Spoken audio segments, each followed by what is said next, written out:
हमारे ब्रज में के लाला तू भगवान है। ठाकुर जी बोले काय को मधुमंगल तू ये काय को पूछ रहा हो? बोले ना ना, हमने ऐसी सुनी है कि जब गर्गाचार्य जी आए ना तो वो कह के गए कि यशोदा मैया तुम्हारो लाला नारायण समान गुण ही है, और तेरी हरकतन ते हुए ऐसा लगे कि तू कहीं भगवान तो ना है। तो ठाकुर जी धीमे से बोल जाते हैं, बोले मधुमंगल एक बात बताऊं? बोले कहा, मैं जय जय ही हूं, मैं भगवान ही हूं। तू सांची भगवान है? बोले हाँ। लाला मैं सबन ने बता दूं कि तू भगवान है?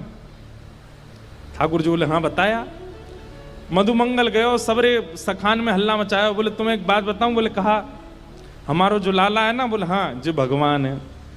ये बात सुन के आधे तो हंसने लगे और आधे छड़ी लेकर के बोले दिखाइयो ने कहां तेरो भगवान।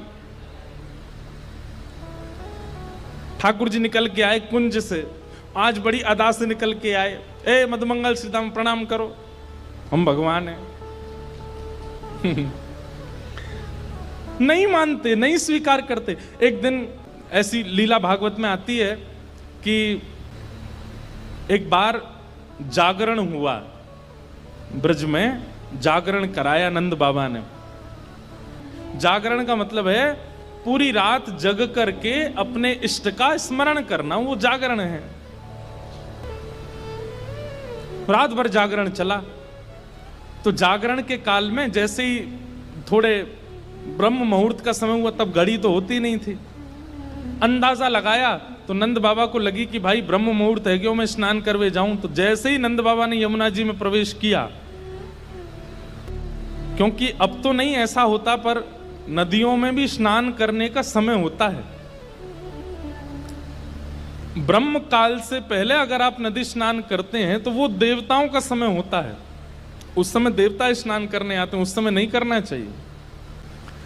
तो नंद बाबा देव काल में चले गए और जैसे ही नदी में स्नान करने पहुंचे तो गंधर्वजन इनको पकड़ के ले गए। जब नंद बाबा बहुत देर तक नहीं आए तो सबने जाके ठाकुर जी से कही। तो ठाकुर जी गए और ठाकुर जी ने यमुना जी में प्रवेश करके गंधर्व लोक में जाकर के नंद बाबा को वहां से छुड़ाया और वापस लेकर के आए।